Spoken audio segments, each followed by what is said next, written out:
Greetings, everyone. My name is David McLeod, and I am your life mastery coach and author of the book, A Life to Die For. I'm also one of the co-authors in the best-selling series, The Wellness Universe Guide to Complete Self-Care, and also creator and founder of a brand new website called magnifessence.com, which I really hope you'll go out and visit because it's we got all kinds of special deals on the memberships right now, and it's a wonderful website. I hope you'll check it out.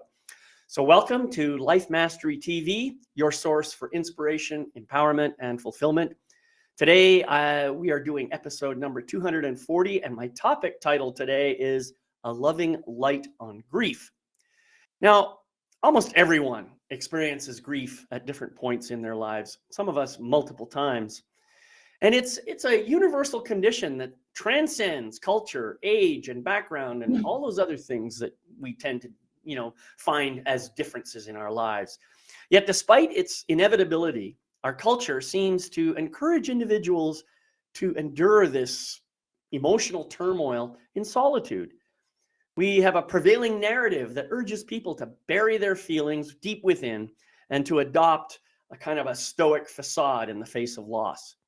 However, this societal inclination to suppress emotions obviously can be very detrimental to mental and emotional well-being, and even your physical well-being as well.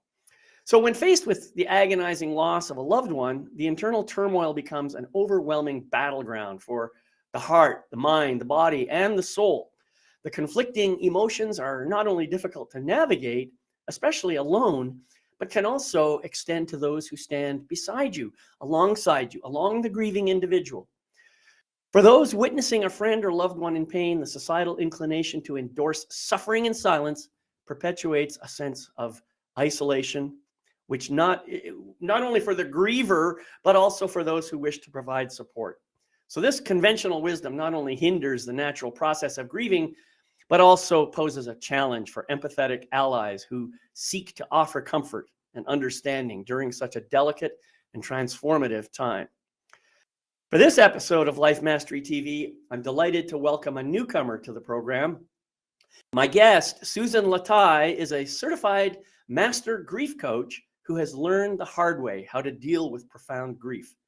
And it was her own journey through this painful process that led her to find ways to help others deal with their grieving process through the power of love, compassion, and vulnerable communication. So please join me in welcoming Susan Lataille to today's program.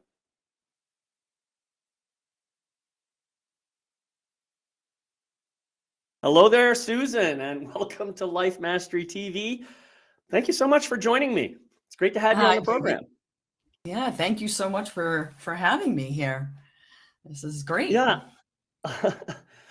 Now, obviously, one of the things that I like to do in order to get to know my guest and to have my viewers get to know you a little bit better, I like to talk a little bit about your story.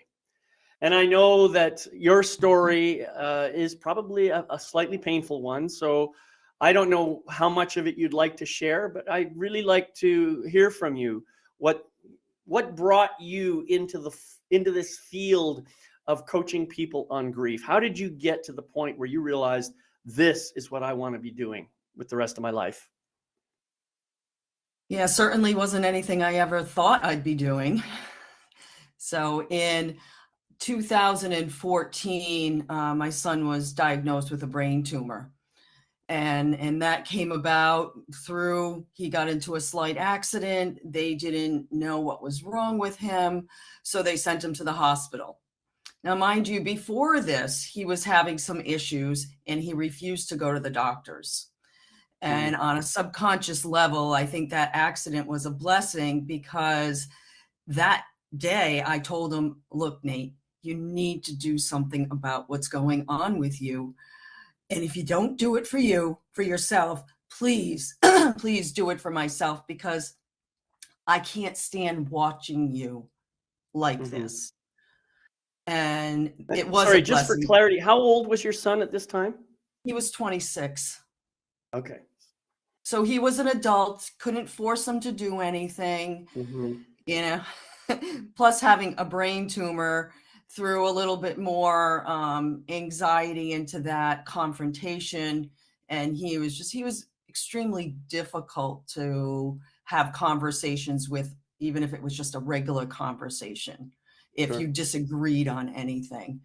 So Mhm. that night, he was diagnosed with a large mass on his brain, immediately sent to Rhode Island Hospital, where he went into surgery within less than 12 hours. And this Wow. was a Saturday.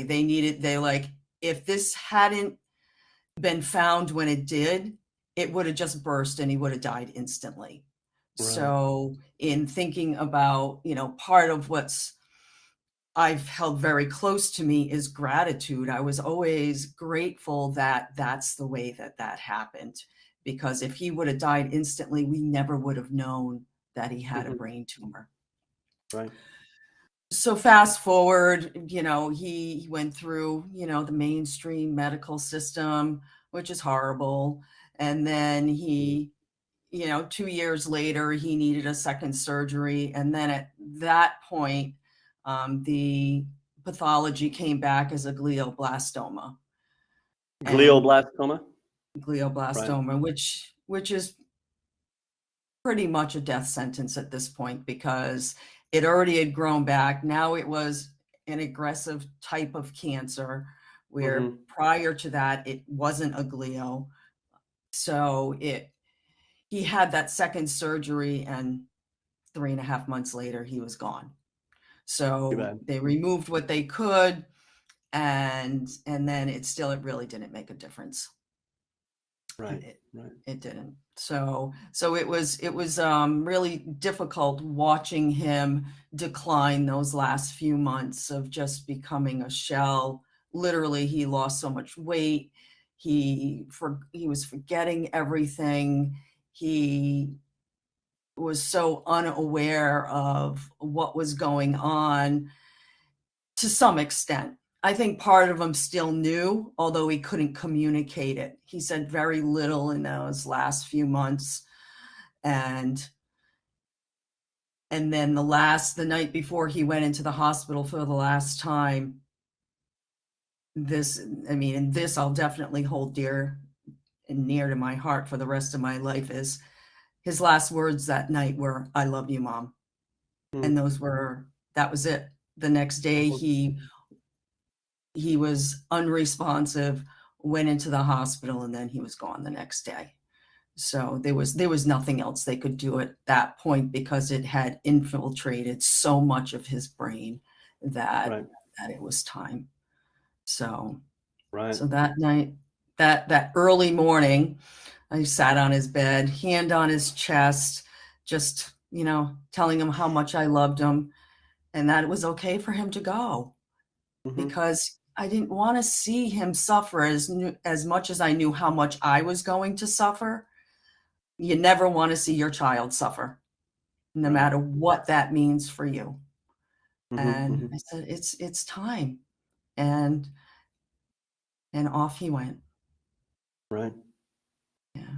So it was Yeah, it sounds like a very harrowing experience, and not something that I don't think anybody would want to go through, for sure. no, Um, no, um, no. I wouldn't wish and that on cancer anybody. is such a horrible thing, you know. Yeah. Well, so I guess so. He passed what in 2016, 2017? 17, March of Yeah, 2017, his seven-year um, anniversary, if you want to call it that, is Saturday, which will be 7 years. Saturday Hard to the believe. 12th. Saturday, no, The 9th. the 9th. Right, right. Yeah. And so now you've had to go through a 7-year period of dealing with that loss. So why don't Yes. you share a little bit about what that was like for you? Yeah, in the beginning, of course, I was still in a place of not wanting to accept what happened, even though on some level I was okay to see him go. Again, back to the gratitude. When I left the hospital that morning, it was just gratitude, simple gratitude, because that's the only thing I could do. I couldn't think about anything else. I just wanted to hold that emotion of just being thankful and grateful because I couldn't do anything else. It was all I could do. Mhm. And it took me years, as much as I wanted to be okay and I wanted to be strong. That's what we're told. Oh, you be strong and whatnot. And, and I really learned that being vulnerable and being able to talk about it and to be able to not only talk about it, because that I could do. It was more talking about what I was going through at that time. I wanted everybody to just think I was okay, that I could handle this, that I had to be strong for everyone else too that was around me. Right. My family, my ex-husband, his whole family, everybody, I had to be the one who took charge. So, because somebody has to. And it wasn't really until, I don't know, many years later that I look back and I'm like, oh my God, like that grief brain, that fog that you walk around in that you don't even realize is there, is so apparent to me now, how truly devastated I was. And it affected all of me. Like you said in your open, it affects, your emotional state, it affects your mental state, and it affects your entire body, your physical state, because it's all connected. You can't go through, a substantial loss like that and it not affect every part of your being. Right. Yeah. And the self-sabotage is real too. I mean, being completely honest, I drank. I had so much wine. I'm almost embarrassed to say, until my body said, no, you're done. You cannot do this anymore. And if you do, it will kill you. Yeah. Well, I can resonate with that. Okay. I can resonate with that. I remember when my mom passed in 1992, that was our preferred family method of grieving. Except it wasn't wine, it was martinis. Oh, Large quantities of martinis. I must have been in a drunken stupor for at least 3 weeks. yeah. So I totally understand what you're talking about. And to be honest with you, it wasn't so much that I was in grief in the typical sense of the word. I was really angry, to be honest. Yeah. I was really, really angry. Not so much because, well, I had lots of judgment about my mother to begin with. And then when she made the decision, a unilateral decision, she found out she had breast cancer several years earlier, like 3 years earlier. And she made the choice not to tell anybody about it. That was the first thing. And secondly, to treat it using only naturopathic medicines, which that's fine. I have no objection to that. However, she didn't ask for any support. She swore my stepfather to secrecy. He wasn't allowed to share with anybody in the family what was going on. And it wasn't until, now get this, Mother's Day weekend, 1992, that she finally admitted it. Oh my and went into goodness. the hospital. 3 weeks later, she was dead. Wow. So I was angry. And that's why I was drinking, because I didn't want my anger to come out. And so I totally understand. And I invite you not to be embarrassed about that. I know I had a lot of judgment about myself for years after I got past that. But the truth is, we all are going to deal with our situation in our own way. Right. And this is where having some non-dysfunctional family members to help you out could be really beneficial. You know what I mean? Yes. Yeah, that is always helpful. Right. So you went through all this stuff, and it sounds like in many ways, you kind of went through it on your own, even I did. though there were probably people around who would have been happy to help you out. Um, Yeah. but you decided on your own that that you had to take care of this yourself, that you had to appear strong. And that's another thing that I know that, well, Elizabeth Kubler-Ross did a huge study on death and grief and Yeah. hospice and all that stuff. And she talked about the 5 stages of grief, right? Mm. And I think I got into anger and I stuck there. How about you? Did you go through all those stages? Yeah, I mean, I went through all of them and back again and forward, and all over the place. Anger, not so much, but the other ones, definitely more so. Right. So what is it? Um, It's denial is the first stage. Denial, denial, anger, uh, denial, anger, acceptance is the last one. Um, gratitude is the fourth one. But I think the B is the one I can't remember. Dabda, right? Not betrayal. No. um, Anyway, doesn't matter. We don't anyway, have to be yeah. experts on Elizabeth Kubler-Ross here. No, but they're right. And, there are different stages of it, and there's Right. no, certain way to do the stages. It doesn't mean because you've been in one that you can't go to another one and come back again. There's so many different ways that grief can hit you. And Right. you can think you're okay, and then all of a sudden there's a trigger point and you go, oh, here it is Right. again, Right. just washes right over you, and you're like, oh, okay, Right. I Well, guess and there's still some especially healing. especially when there are those special family occasions that come up, and they Yeah, remind you of your son. yeah, Uh, right. those are the hardest ones that I know they were for me. I'm assuming it's similar for you.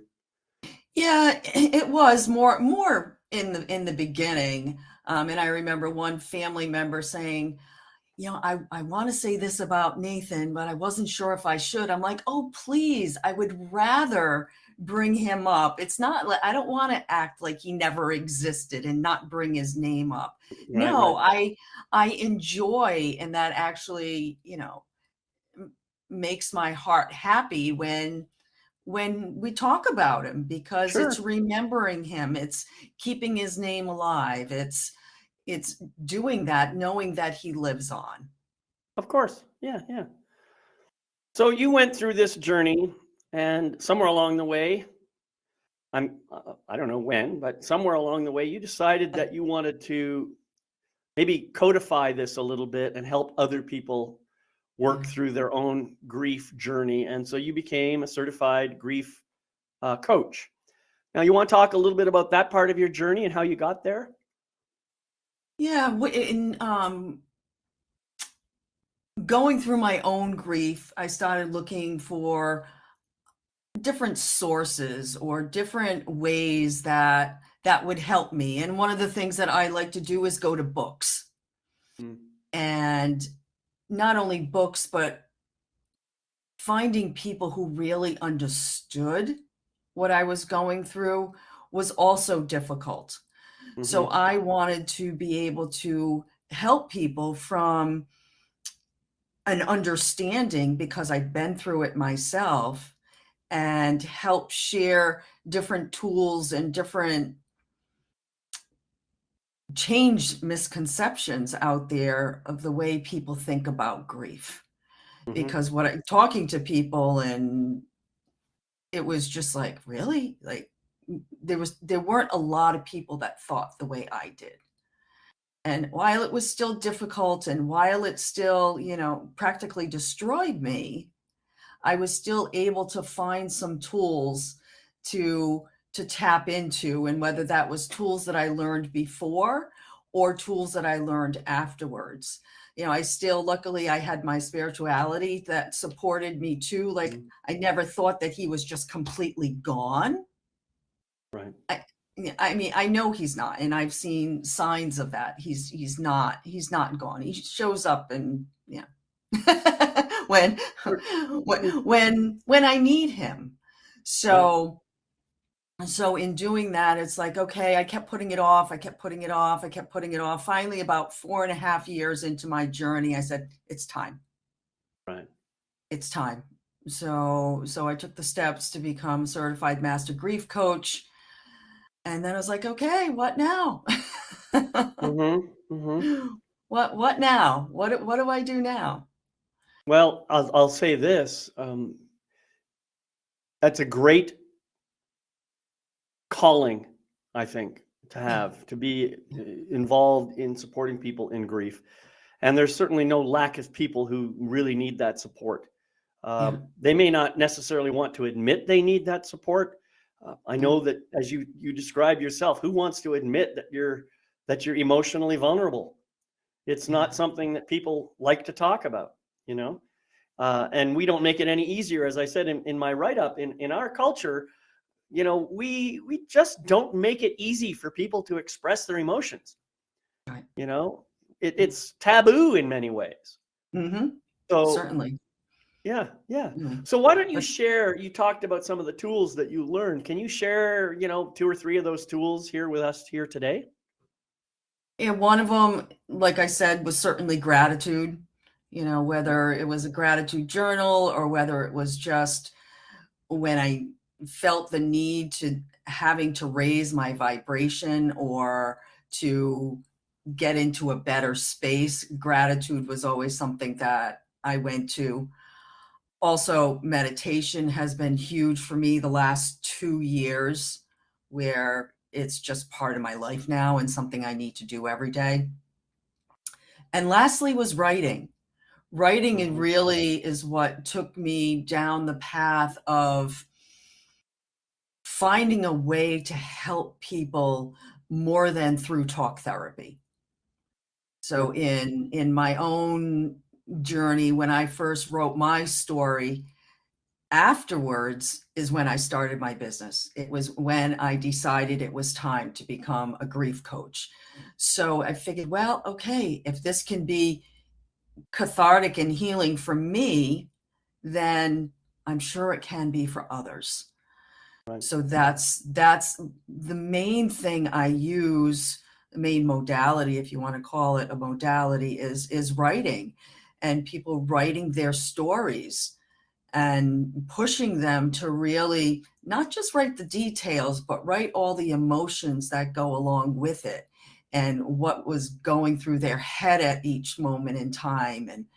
And that in itself has, I don't know, produced amazing results. Right. Well, I've been a big proponent of journaling for Yeah. a long time, and a lot of Mhm. my journaling often finds its way into my poetry. And you know, I remember I did a workshop, oh, 2004, 2005, something like that, called Healing Mhm. the Father Wound. And one of the exercises that we were to do was to write a letter to our father. And so I wrote this letter, and I was I don't remember writing it. I honestly don't remember writing it. I remember sitting down with the paper, my hand on a pen and on Mm. paper, but I don't remember these words coming out of me. Yeah. Okay.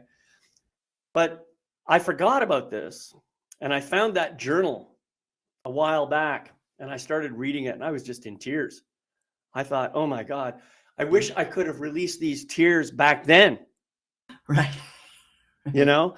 Yeah. So I think not only is it important to write, but it's also important to read what you write. Maybe not Yes. immediately, but Yes. you know, a few weeks later, a month later, whatever, because you then can reconnect to that and start to let that emotion release from your body. Right. It's Right. powerful. It's extremely powerful, and I work with authors to create, anthology books. And that's one of the things that they do as we're going through the program is as they're writing each draft, they have to read a little bit of it in front of everybody else that's part of the book. Oh So yeah.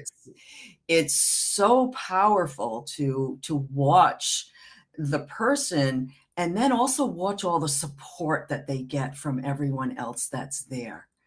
Yeah. It really, it's such a loving and accepting space where there's no judgment, there's no nothing. It's just holding that container with everyone in it that is able to share without having to be afraid to do so. Yeah. So it's amazing. You know, it's funny that you mentioned that. I recently met a man by the name of Sean Stevenson. I don't know if you know him. Oh, He had this very, very strange disease that prevented him from growing into a full size adult. okay. And he was in a wheelchair most of his life. Very, very funny guy. He would get up on stage and was absolutely hilarious. Very, very inspirational. Really, really cool guy. Well, anyway, I did a workshop with him about writing. And one of the things that he said that I never quite understood was the more personal your story, the more universal the application. Now, as you're speaking, and I'm hearing you talk about people writing their story and then sharing what they've written, when we see the humanity, when I see the humanity of the person and feel the emotion of the person, then it doesn't matter that I've never had that experience. What matters is I really connect with that person. And that's what I Mhm. think Sean was talking about. You know, the more personal the story, the more universal the application. So I now I really get it, you know, and I didn't at first. So Yeah, it's yeah, it's and very, for very important, not only for myself to write what my story is about, but also to make sure that I share it with other people. mm, You know, if I just yeah. write it and hide it away, that's not really going to do. It's not going to do me any good, and I give up the opportunity of possibly helping other people when I do that. Right. Yeah, and even if you don't necessarily have the shared experience, you can still relate to it. It's a whole nother level when you can relate to it because it's something similar. And Right. that's what I really hope for my books to provide is for the people that are reading them, that are grieving, is that they're reading these stories and they can identify with what each author is saying, and in different places on different levels depending on, you know, their own loss, that it helps to make them feel like they're not alone in this. You know, because Yeah. sometimes when we're grieving we can feel like we're the only ones going through this. Right. Yeah. Yeah. Right, but statistics, 2.5 million people die every year in the United States. And for Right. that, they figured there's on average 5 people grieving. At least I would say.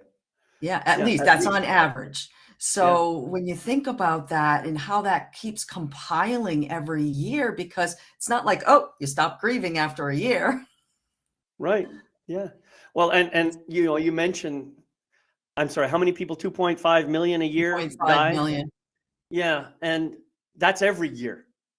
And every the year. question is, how many of those, I might know some in the first year and maybe nobody in the second year, but in the third year, I might know somebody again Right.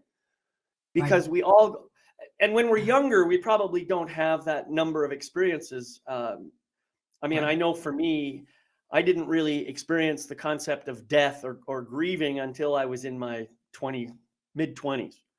By then, I was in Mhm. the military, and I had other people that I was in the military with, some of whom got killed in different Wow. situations. You know, Right. Yeah. so yeah, Yeah. I would say that we are very what's the word? What's the word I want to say? Oh, I lost it. We're very I can't remember. I'm having one of those moments. This is a senior moment when I cannot Uh-oh. remember a word. Anyway, we don't necessarily have those kinds of experiences when we're very young, but by the time we get into our teens and maybe early 20s, then we start to have them. And so it's great if we can be prepared before that happens, and to have people like you around to help us to know that it's okay to feel sad, to feel sorrow, to feel grief, to feel anger, to feel all those emotions that come up as a result of the passing of a good friend or a loved one, a family Yeah. member, whatever the case might be. And by the way, Right. I just mentioned a few words. Can you help us understand what's the difference between sorrow and sadness and grief? I mean, which one? How do we navigate those terms a little bit better? Well, I think they're all related. They're all, grief, sorrow, and sadness is a part of grief. Now, grief can encompass so many different emotions, where sadness, yeah, you're deeply sad. You're not just sad, oh, I stubbed my toe and right? Funny, I knew Or you were going something to say little that. I don't know why. happened, or something little happened and you're sad about it. Um, Sorrow, I think, is deeper than sadness. Hmm. So, feeling that more from the depth of you, where, yeah, I think it's interchangeable with grief, Right. because that's just what it is. I mean, when you love deeply, you're gonna grieve deeply. There's just Sure. no getting around that. I mean, That's right. that's just the way it goes. If you're not grieving, then you probably really didn't care for the person that much.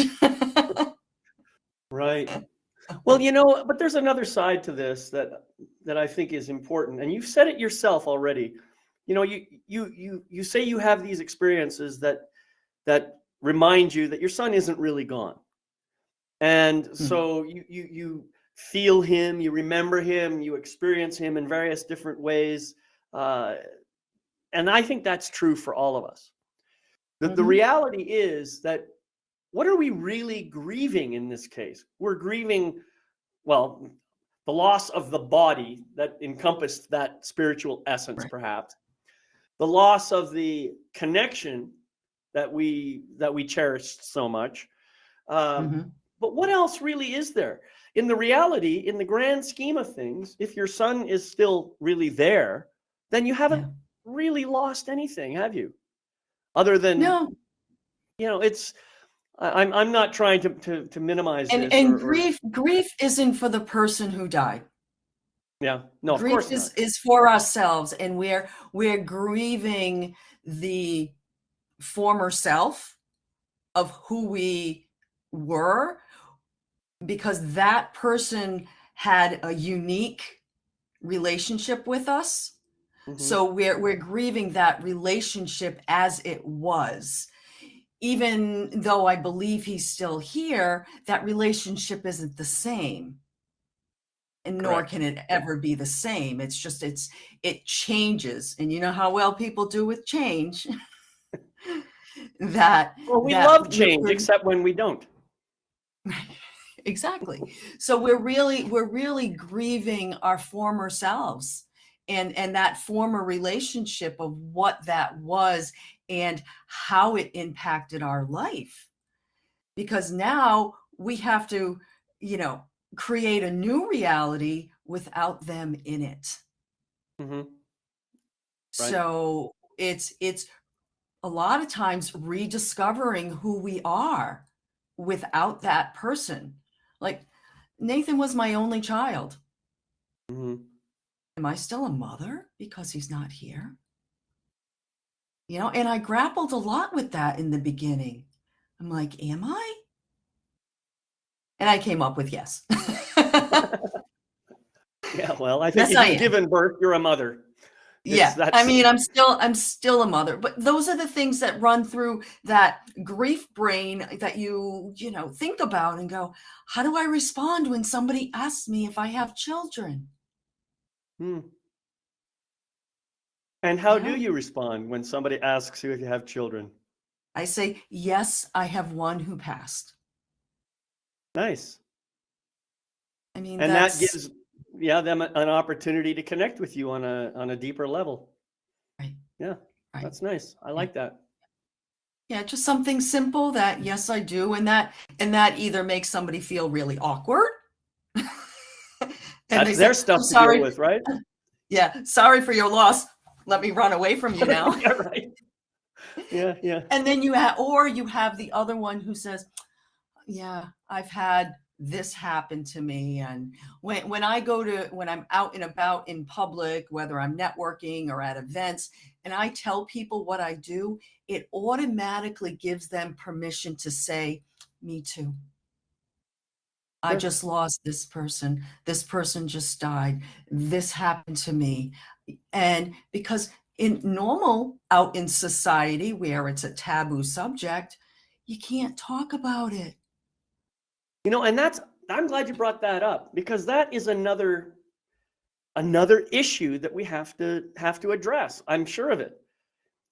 I remember so many times I've been to somebody's funeral, and I see the grieving widow or widower there, and I don't want to just not talk to them.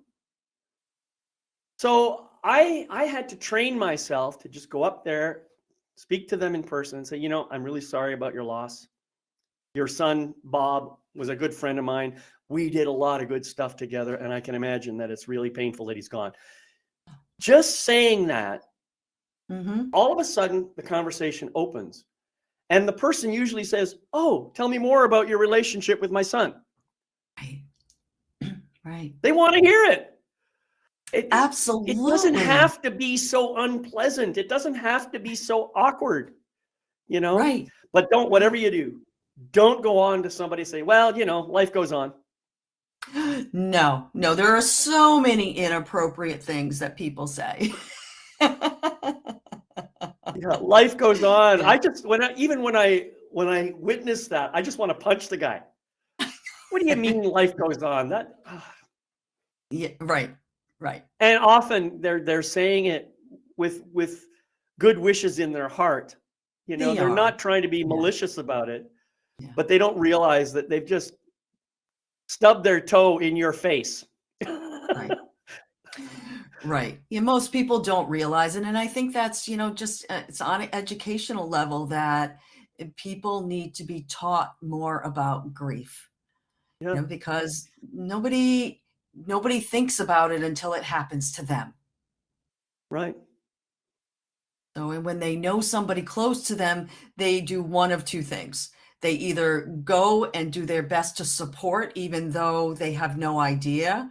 And maybe that's just a listening ear, or saying, hey, let's get you out of the house for a little while. Or here's a dinner, So many people think of food when somebody's grieving. Or here's a bottle of whiskey. Or that too. Let's have a drink. Or they just go off and never talk to that person again. I know. Yeah, they're so uncomfortable with their own issues. Right, exactly. I mean, it has nothing to do with the other person. It's all about their beliefs on death and how people grieve and how to help them. It's more of a lack of knowing what to do in those moments. So it's you never know. You never know how people are going to react. Right. On some level, I kind of like the Irish tradition of the wake. They're sometimes they can be a little morbid, but I think the general idea is a good one, to celebrate the person rather. I mean, that doesn't mean you don't grieve. It just means that let's take some time to really acknowledge and remember this person, and to say thank you for being amongst us for a while. I think that's a great way to deal with it. I don't know. What do you think? Yeah, I mean, for my son, we did a celebration of life. We celebrated his life, and people got up and talked about him and told a few stories. And so it was great. It was just like, let's remember him for who he really was, especially to each of us in a different way. Right. So it was, I do agree that rituals are important. And I think a lot of people have gotten away from those. It helps you process in the beginning when you have these other things to do.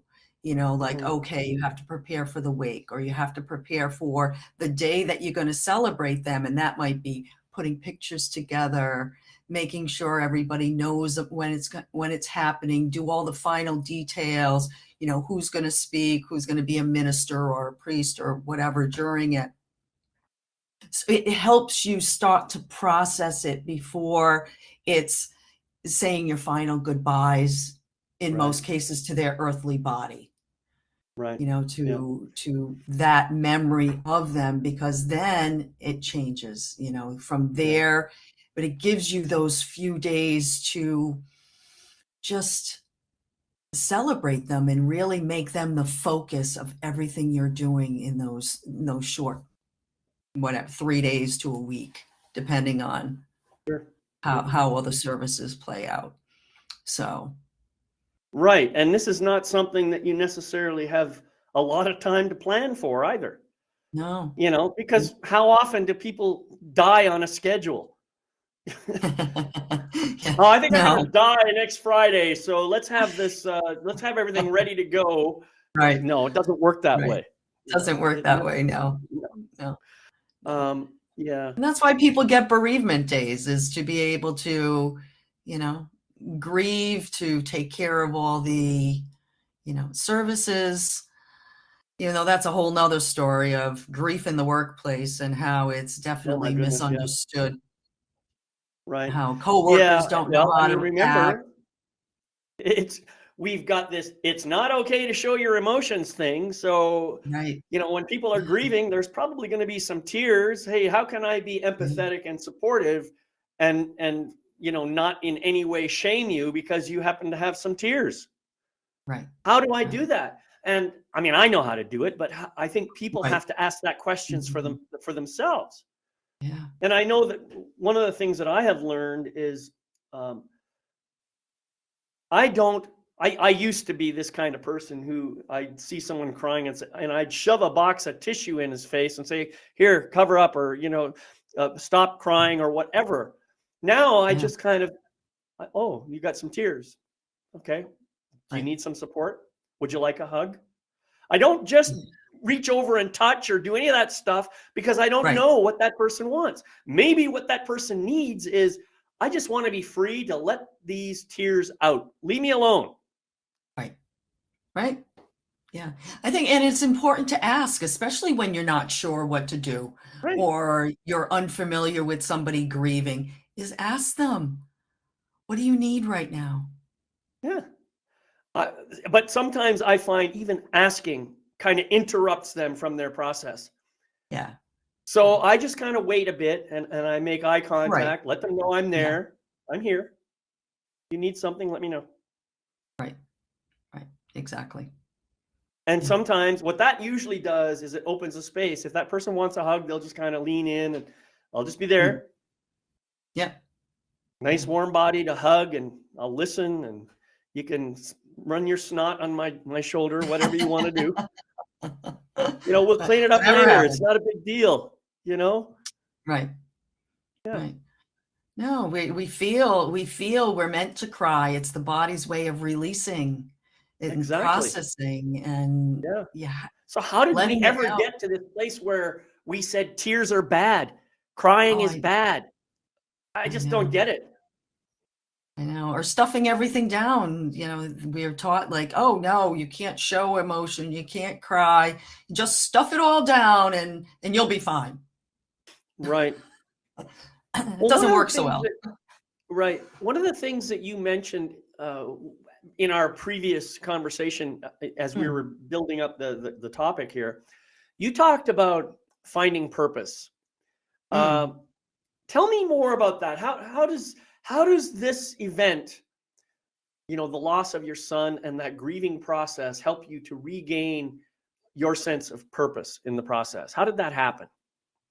Well, prior to doing what I do now, I was in event production. So I was doing, 2 major expos every year and some other little events. And that was my business. That was kind of my career at the time. And after my son died, I was like, okay, I think I'm done with this. And, and gratefully, COVID gave me the space to stop, to say, okay, what now? Where am I going? How am I going to incorporate this grief work into a business? How am I going to do that? So with floundering around for a while and then finally being ready in, mid 2021, I said, okay, let's go. And, sometimes it does take that floundering around and trying this and trying that and see where you can fit in and finding purpose. I feel like the first time in my life that I'm doing exactly what I'm meant to do. It took a tragedy to get me here, but this is exactly, I know, I feel it with every fiber of my being that this is exactly what I'm meant to be doing. And not everybody is going to start a business from their loss. Not everyone's going to start a foundation or do something huge. Purpose can be as simple as offering somebody a smile, being there for when somebody else is grieving because you understand. Doing little things goes just as far as doing something larger. So there's always just what can you do to make you feel good, and usually helping other people in some way makes us feel good, whatever that may be. It can be just something simple like, hey, every time I go out to the store, I'm going to make sure that I ask the cashier how they're doing with a big smile. Because most people don't care. Right. Yeah. And well, how often do you just greet someone and say, hey, how you doing? Oh, great. How are you? And that's the end of the conversation. Right. Yeah.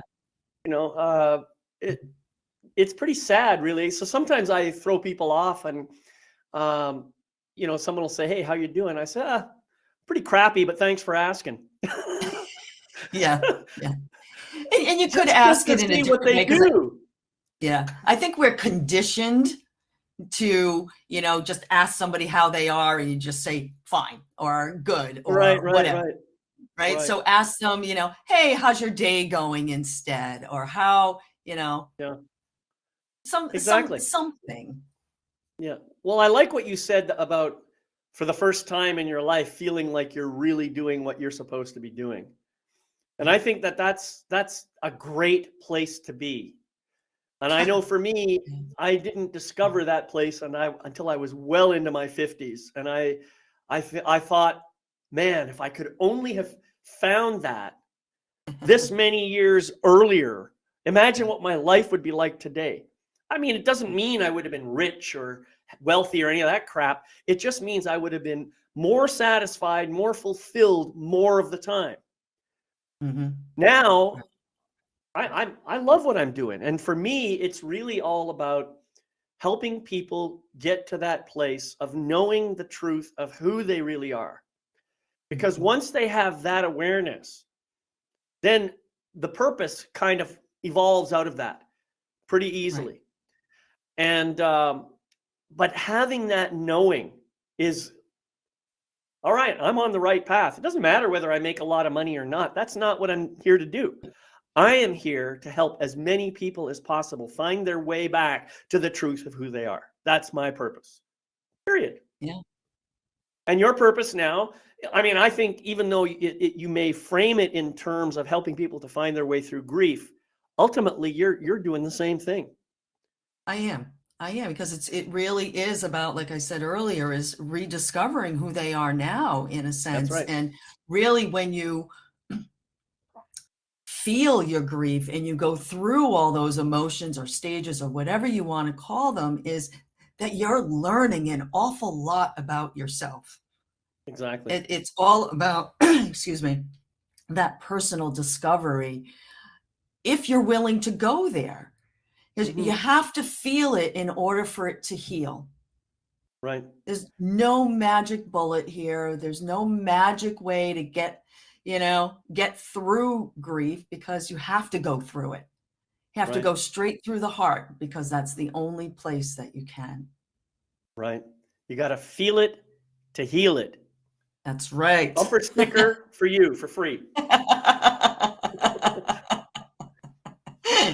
that. Yeah, that's good. And actually, it is one of the truest statements we can make. I mean, we've spent so much time in our lives trying not to feel, and look at how we end up as a result. Yeah. You know, the stuffing of emotions, the forbiddance, if you like, of allowing ourselves to just feel what we feel, Yeah. or at least not showing it publicly. What Right. do we create for ourselves when we do that? We put Right. ourselves into a prison. So the Mm-hmm. moment we start allowing ourselves to feel and saying, I don't really care what you think about this, this is what I'm doing. Once Yeah. you do that, all of a sudden you're in a state of liberation, freedom. Mm. Yeah. And that's what I think ultimately everybody wants, is some kind of sense of freedom, right? Yeah. And Because with that comes happiness. we have to have the compassion for ourselves that we would have for a good friend, that we have Exactly. to let it unfold and go through it as it comes up. If you're grieving or something's triggering you, that means that it needs to be healed. And it's not just about feeling it, it's also about being willing to let it go. You be willing to let that pain go, because it's so much especially in the beginning, where no, I deserve to have this pain. Mm-hmm. This is what I because I love this person and because I miss this person so much being in my life, that I want to hold on to this, because if I let it go, am I going to forget them? Does that mean I didn't love them as much? No, it doesn't. It Right. doesn't, because Yeah. they're always, always, always part of you. Yeah. They're always part of your heart. No matter what, they're there, whether you recognize it or not. They're there, and they always will be, because Right. they are where, when there's love, love can't dissipate. They say that love is eternal, right? And it is. It's not going anywhere. It's going to be there. But you're also meant to be happy. You're meant to live your life to the fullest. Your loved one, and I know most people don't want to hear this, or it's said too much, is your loved one would want you to be happy. They really would. Right. They Of don't course. want to see you suffering, just like you didn't want to see them suffer if they were ill. Right. No, I didn't want to see my son suffer. Do you think he wants to see me suffer? Of course not. Mm-mm. Right. Yeah, I like that a lot. And I like that you said, I deserve this pain. Not in the sense that it's being inflicted upon me, but I have a right to experience it as fully as possible. That's really Yeah. what I think Yeah. you're saying there. Um, Mm-hmm. Yeah. yeah. And there's another thing too, this idea of, they're never really gone, and so forth. I honestly truly believe, after having gone through a very, very major visceral life experience, I really do believe that we are all one. That's not just a Mm. bumper sticker, Right. spiritual statement. Right. It's a factual statement. Mm-hmm. And when we say we are all one, each of us maybe has a temporary, unique human experience, but we're all connected in through the Mm-hmm. tapestry of spirituality and that energy of pure consciousness. There's Right. nothing that can separate us. Mm-hmm. It may appear that one of us disappears, because our physical presence no longer exists in this plane, but that doesn't mean that the energy doesn't exist anymore. So we're always connected, regardless of how things may appear to the physical eye. Right. When I Yeah. think of things that way, it makes it much easier for me to comprehend the passage of people, and how some people can come in and live like a very, very short life, like only a Mm-hmm. couple of years. They came in, they did something that was important, and now they're gone. They're gone out of this realm, but their spiritual energy is still here. Right. That's what I believe now. It just makes life so much easier now for me to have that belief. Really. It does. It certainly does. Yeah. Yeah. Yeah. Which I agree Um, with you. right. Now you mentioned self-compassion. I want to make sure we cover that a little bit more before I begin to wrap it up. You talked about it a little bit. I'd like to go in a little bit more detail. What do you mean when you talk about self-compassion? Treating yourself like your best friend, treating yourself any way you would somebody else. And that could be, some pampering, giving yourself some alone time, creating some new rituals for yourself, some healthy habits where maybe it's journaling, maybe it's meditating, maybe it's going for a walk out in nature. But treat yourself with compassion to be able to have that space to heal. With Right. no judgment. Oh, I should be over this by now. Why am I still thinking that? Why am I still feeling that? Why do I feel so broken? Instead of judging yourself, because there's no need to do that. You're going to go through, everyone goes through their process in their own unique way. There's no right or wrong way to do that. So just, giving yourself the compassion to do whatever it is that you need to do. What do you need? Exactly right. Yeah. Each of us is going to go through not just grief, but the entire life Anything. journey in our own way, Yeah. But grief is one of those unique or sub journeys, if you like, that we all have to deal with from time to time. And there is, as you say, there is no one right way to do it. I mean, well, there is a right way to do it, and that's the way you're doing it. So give yourself permission to do it your way. I think that's important. Yeah. Yeah. I think you just said something very important. Give yourself permission. And so often we forget that we need to do that. Give yourself permission to do whatever that next thing is. Right. Well, so Susan, we're getting close to the top of the hour here. I want to thank you very much for being here, for sharing your wisdom with us, and for talking about some of these amazing tools for dealing with personal grief. I'm going to drop your website. I think this is the right one. That's your website, and I would like, so people can head over there to visit. Now, I understand you have some kind of a free gift available on that site. Is that right? I do. I offer a free coaching session for anybody that would like to take advantage of that. Yeah, beautiful. So I would encourage viewers to check out that website. It's shiningalightonGrief.com. And Susan, so would you have any final words you'd like to share with people before I close us out for the day? Just be gentle with yourself. Be kind to yourself and others. Right. And it's really what it all comes down to, is just be kind to yourself. Give yourself a nice embrace if you need it.